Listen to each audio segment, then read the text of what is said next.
West Hobart Haunted House. West Hobart is an inner-city suburb located in Tasmania, Australia. Over the years, dozens of allegations of supposed hauntings, ghost apparitions, and other paranormal activity have been made by tourists and residents of West Hobart. And it's honestly not too hard to see why, as West Hobart is a pretty old town with a generally creepy vibe. As is usually the case, most of these stories have either turned out to be fake, or the people making the allegations didn't have enough evidence to support their claims, which makes it almost entirely likely that they're hoaxes. But as it turns out, at least one of these stories actually has some amount of truth to it. Back in the late 80s and mid-90s, rumors started spreading of a house in West Hobart that was apparently so haunted it drove its residents insane. At first, the rumors created a huge buzz all over town, with the locals doing everything possible to stay far away from the alleged haunted house. It wasn't until months later that the authorities got involved and finally got a clear picture of the situation. While it was true that the house's residents appeared to be going insane, it didn't have anything to do with paranormal activity, but with the fact that a datura vine had been growing through the trees directly above the home and dropping leaves into the family's rainwater tank.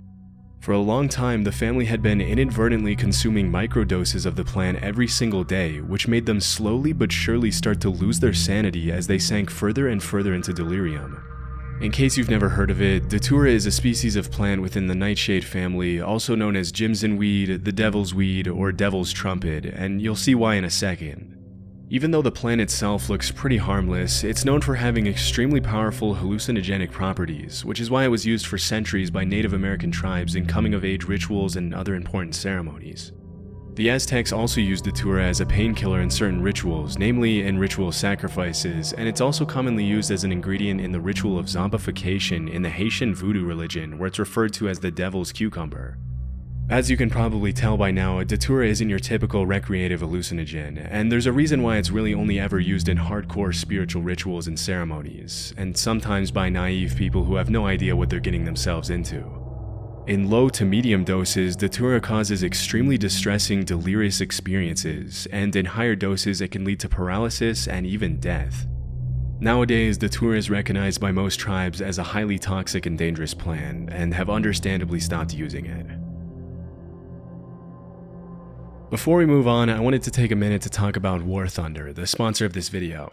As of recently, I've had a growing interest in history, specifically World War I and II, so when War Thunder reached out, it was perfect.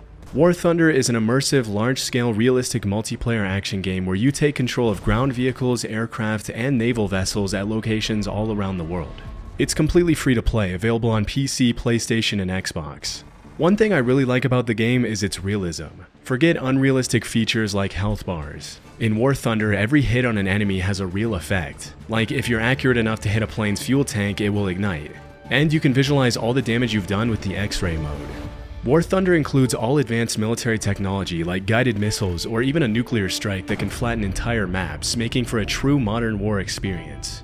Plus, all vehicles in the game can be upgraded and improved with additional modules. Even visual changes like skins can be used to make your combat machine unique.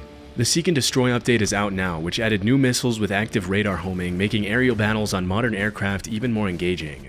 And they added 2 new maps, Mysterious Valley and Bering Sea. If you've been wanting to try War Thunder, now is the time. You can download it for free by using the link in the description. New players and those who haven't played War Thunder for half a year or more will receive special bonuses, rentals for the P-40E1 aircraft and M4 tank for a week, along with free unique skins for them, a special decorator Eagle of Valor, 100,000 Silver Lions, 3 premium vehicles for free, a week of premium account, and even more gifts. The American Vehicle bonus season will end soon, so make sure you get in on it now. Cropsey. If you were to somehow go back to the 70s and spend some time in Staten Island, it probably wouldn't take you long to hear about an urban legend of a man named Cropsey. As the story went, Cropsey was a serial kidnapper and killer who lost his son and resorted to stealing other people's children to deal with his grief. According to the legend, Cropsey also had a hook for a hand, scars, burns, and open wounds covering his entire face and body, and a generally horrifying appearance. Considering the mass areas of uninhabited woodlands, it's not all that unexpected that a tale like the legend of Cropsey would make it into the mainstream culture at some point. Unfortunately, this wasn't just a tall tale made up by Staten Island parents to keep their kids from venturing too far into the woods and getting lost. Although the legend has some obviously made-up elements such as the hooked hand and the horrifying scars and burns, at some point in the early 70s, children in Staten Island really did start disappearing.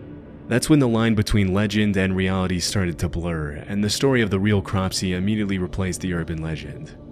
This is the real story. Andre Rand was a man from Manhattan who was born in 1944 and moved to Staten Island in the late 60s. After working for 2 years at the infamously brutal Willowbrook State School for Children with Disabilities, Rand was arrested in 1969 and served over a year in prison for the attempted attack of a 9-year-old girl. As soon as he was released 16 months later, reports started cropping up of more little girls disappearing all over Staten Island, including 5-year-old Alice Pereira, who was playing in her building's lobby when she suddenly disappeared without a trace. Over the next decade, Rand was the prime suspect in the disappearances and deaths of several other young girls in the area. But it wasn't until 1983 when he picked up 11 kids from a local YMCA and brought them fast food before taking them to the airport that he was finally arrested and sentenced to 10 months in prison again.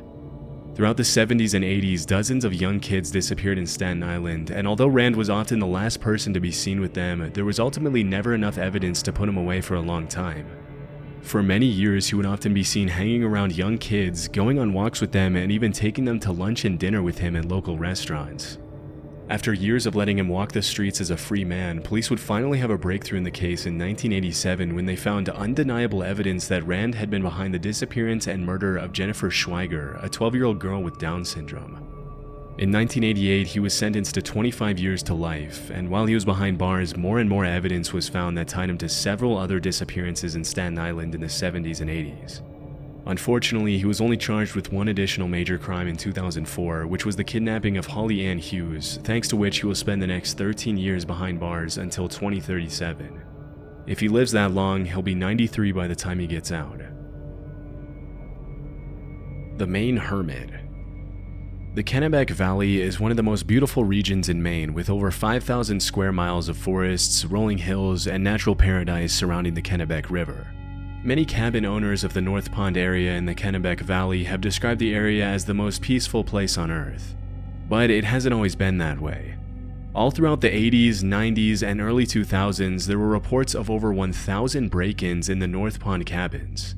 For decades, nobody knew who was responsible for the thefts, especially since they were always carried out when there was no one home. As the cabin owners soon noticed, the break-ins seemed to follow a pattern, always peaking in the days before Memorial Day and after Labor Day. As for the stolen items themselves, they ranged from food, to cooking utensils, to books, to propane tanks, to toiletries of all kinds. In the absence of a concrete suspect, the locals eventually named the thief the North Pond Hermit, even though by this point there was nothing to suggest the break-ins were being carried out by a single person. Although it wasn't uncommon for groups of homeowners to venture out into the woods to try to find the North Pond Hermit, they never found a trace, which only added to the legend's mystery. One afternoon in 2002, 100 people attended a North Pond homeowners meeting, and when someone asked how many of them had suffered break-ins, almost all of them raised their hands. As you can probably guess, the North Pond Hermit quickly turned into somewhat of a boogeyman, with the legend frequently being shared over campfires in the area. For years, nobody thought that the person or people behind the break-ins would ever be found. But in April 2013, a man named Christopher Thomas Knight was arrested in the middle of the woods in the North Pond area by an officer who had made it his sole mission to bring the thief to justice. As soon as he was brought to the police station, the cops asked him why he wasn't answering any of their questions. At first, it seemed as though he was having trouble speaking, but eventually he responded that he was ashamed of himself. As it was later revealed, Christopher had been living out in the middle of the woods by himself in an unheated nylon tent, surviving only on the things he stole from nearby North Pond cabins. Shockingly, he had survived winter temperatures of 20 degrees below zero for years and hadn't been to a doctor or taken any medicine for 3 decades. What's most incredible about the hermit's story is that for the entire time he lived in the woods, he didn't have a single conversation with another human being, except for one time when he ran into a hiker and only said hi. Understandably, Chris had lost interest in keeping track of time, so when he was asked how long he had been in the woods by himself, he replied, since the Chernobyl nuclear meltdown, which took place in 1986. As investigators later found out, he was 20 years old when he decided to become a hermit, just a couple of years after high school, although he never gave the authorities a real reason why he decided to disappear. In all his years of isolation, he went to extreme lengths to preserve his privacy. He never lit fires, only moved at night, and hadn't had any kind of communication with the rest of society for more than half of his life. He'd never driven a car, sent an email, or even known what the internet was until his arrest. Interestingly, as the cops dug deeper and deeper into his story, they realized that his only real possessions were his glasses, which he had been wearing for 30 years and could even be seen in his Lawrence High School yearbook picture from 1984. Everything else, down to his underwear and jacket, had been stolen. After the investigation, Knight was sentenced to 7 months in prison, after which he once again disappeared. According to the cops, he's now living a quiet, peaceful life in rural Maine. Purple Aki. Throughout the late 1980s and 90s, rumors of a massive bodybuilder called Purple Aki began to surface in the northwest of England. According to the allegations, Purple Aki would supposedly walk the streets of Liverpool hunting down young, muscular men and rugby players and oddly ask them if he would let them feel their muscles. If they complied, he would allegedly squeeze their muscles for much longer than was considered socially acceptable and would then ask them to perform squats so he could feel their quad muscles. Some teenagers reported that Purple Aki even went as far as to ask them to pose for him and often offered exercise and nutrition advice for those who gave him the time. Because the rumors were so incredibly ridiculous, nobody really took them too seriously at first, and eventually the story of Purple Aki turned into an urban legend with crazy details being gradually added to the tale, including one where Purple Aki would allegedly swallow teenagers whole if they let him feel their muscles. But as time went on, it became clear that Purple Aki wasn't just a made-up character created by bored teenagers looking to get some laugh from their friends, but a real person named Akinwul Arobic. Aki was often seen traveling across England by train carrying a plastic bag and asking young men if he could feel their muscles. Naturally, this made a lot of people uncomfortable, and it wasn't uncommon for Aki's face to be featured in local newspapers after several encounters with the law. Most of the accusations against him were related to his creepy behavior around teenage boys, but around 1986, the story of Purple Aki took a really dark turn. Early that year, 16-year-old Gary Keller was walking home from school when he ran into Purple Aki, who immediately asked to feel his muscles. Freaked out by the weird request, Gary said no and ran away. Later that same year, Aki followed Gary to a local outdoor swimming pool, and when the teenager noticed, he ran to New Brighton train station and jumped onto the railroad tracks to get away from Aki. Sadly, the story ended in tragedy, as Gary was accidentally electrocuted by one of the rails. Considering the whole thing happened because Gary was being chased, Purple Aki was convicted of involuntary manslaughter, charged with harassing 14 different teenage boys, and sentenced to 2.5 years in prison. In 1988, Aki filed an appeal and complained that the only reason he had been convicted was because he was black.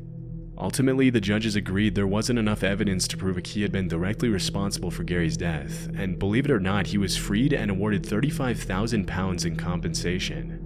Between 1988 and 2006, Aki went in and out of jail for failing to resist his compulsion to touch, feel, and measure other people's muscles, and in 2003 he was arrested for an additional 15 charges of harassment and witness intimidation, for which he was sentenced to 6 years in prison. Just like any other predator, he was also forbidden from waiting outside schools in the area. A few months later, he was jailed for 15 months for getting up to his same antics. Upon his release, he was once again arrested a few weeks later in 2010 and then again in 2015. After his latest release, he reportedly moved to Leeds, where rumors started cropping up that he had passed away during the pandemic. However, those rumors were put to rest when videos started surfacing in 2023 of Aki walking the streets of Leeds asking random dudes to, you guessed it, feel their muscles. As of today, Purple Aki is alive and well, and will probably continue in his same behavior with or without permission for many years to come. Les Loyens. According to a Swiss urban legend, people have allegedly been running into a mysterious human-like figure in the Fribourg forest in the western part of the country near the town of Mals since the early 2000s. Based on the dozens of allegations that surfaced over the years, the figure has been described as being around 6 feet tall and always wearing a vintage-looking gas mask covering his entire face, a boiler suit, and a cloak. Most people who supposedly ran into the figure reported he or she was completely harmless, but this didn't make the encounters any less terrifying, and it wasn't uncommon for people to report the figure to the police when their children reported feeling scared. As expected, it didn't take local residents long to start adding their own crazy twist to the story, with some claiming that the creature was the ghost of a mentally unstable soldier, while other popular theories assured it was an alien. For a while, the story was classified as an urban legend, and the mysterious humanoid was given the name Lei Loyan, also known as the Ghost or the Hermit of Malls. Throughout the early 2000s, Lei Loyan was mostly the subject of local oral legend because there was no real evidence to support its existence. But in 2013, the story gained international attention when the Swiss/French newspaper Les Matins published the first ever photograph of Lei Loyan, which was sent in by a hiker. After the photograph was published, there was no turning back, as people from all over the country started to make trips to the woods outside malls for a chance to catch a glimpse of Lei Loyan. The last known sighting of Lei Loyan took place in June 2013 when a local woman named Marianne Desclous saw the figure clutching a bunch of flowers as she was walking outside. Later that year, Lei Loyan's clothes were found in the middle of the woods along with a wooden note titled "The Death Certificate and Will of the Ghost des Malls." In the letter, Lei Loyan accused the media of having murdered a harmless being by revealing its existence and turning him into a circus freak. The letter also mentioned that due to the unwanted attention, Lei Loyan had to abandon its daily walks, which were referred to as happiness therapy in the letter. After the cryptic note was published in the newspaper, many people concluded that Lei Loyan had taken its own life, although this has never been confirmed. As of 2024, nobody has ever seen Lei Loyan's true face, and many people have theorized that the figure was possibly a woman with a facial disfiguration who didn't want people to see her, which is supposedly why she wore the gas mask. But this line of reasoning will probably remain unconfirmed forever. The Bunnyman. In the early 70s, dozens of locals started reporting that a man dressed up as a bunny had started haunting the residential neighborhoods around DC, Maryland, and Northern Virginia. Although dressing up as a bunny in itself seems pretty harmless, what made the encounters a little scarier was that the guy would allegedly threaten children on the street with an axe and frequently vandalize people's property for no apparent reason. Even though sightings of the so-called Bunnyman were pretty rare, they seemed to follow a pattern, as the man usually appeared in secluded locations where there weren't a lot of witnesses. The story itself has a lot of elements of a typical urban legend and is kind of hard to believe, but through my research I found that it's all loosely based on a true story. In 1970, a couple was parked in a driveway close to a bridge on Colchester Road in Fairfax County when suddenly a random guy appeared out of nowhere, yelled at them for allegedly trespassing, and threw a hatchet at their car. Terrified, the couple left the area immediately before they had a chance to get a good look at the guy. As they reported the incident to the police, they mentioned the guy had been dressed in light-colored clothing and may or may not have been wearing something white on his head. Although the couple never mentioned anything about a bunny in their statement, as soon as the story hit the news, people started claiming that the hatchet thrower had been wearing bunny ears. Pretty soon, rumors of a man in a bunny suit threatening kids in the woods with a hatchet started surfacing all over the DMV area, and as the years went by, the stories got wilder and harder to believe. Over time, the legend of the Bunnyman has become pretty mainstream, with the bridge on Colchester Road even being renamed as Bunnyman Bridge. As of the uploading of this video, the legend has now been standardized and goes something like this. In 1904, there was allegedly an asylum close to the bridge on Colchester Road. As soon as it was built, a bunch of Fairfax County residents started complaining about the idea of having an asylum full of mental patients so close to their homes, so the authorities supposedly put all the patients in a bus and transferred them to a nearby prison. But on the way to the prison, the bus crashed and all the patients escaped. As the story goes, a few hours later the cops had successfully located and brought back all the patients except for one guy by the name of Douglas Griffin. This is where the legend gets a little weird. Allegedly, the fugitive patient hid in the woods from the authorities for weeks. As the days went by and the cops did everything to find him, rabbit corpses started to appear in the middle of the woods, which led everyone to believe Douglas was eating bunnies to stay alive. Then, one Halloween night, a group of kids were hanging out near the bridge on Colchester Road when they suddenly saw a blue orb flashing in midair. A second later, they were all strung up like bunnies hanging from the bridge. As the legend goes, if you go to Bunnyman Bridge on Halloween night at midnight, the same thing will happen to you. Obviously, none of this is true, but it just goes to show how much of an impact the story of the Bunnyman has had on mainstream Virginia, DC, and Maryland culture. Nowadays, there's even Bunnyman t-shirts, a Bunnyman horror movie franchise, Bunnyman beer, and everything in between. Needless to say, the area surrounding the railroad overpass near Fairfax Station is now a major attraction for both tourists and locals alike, and will probably remain that way for many years.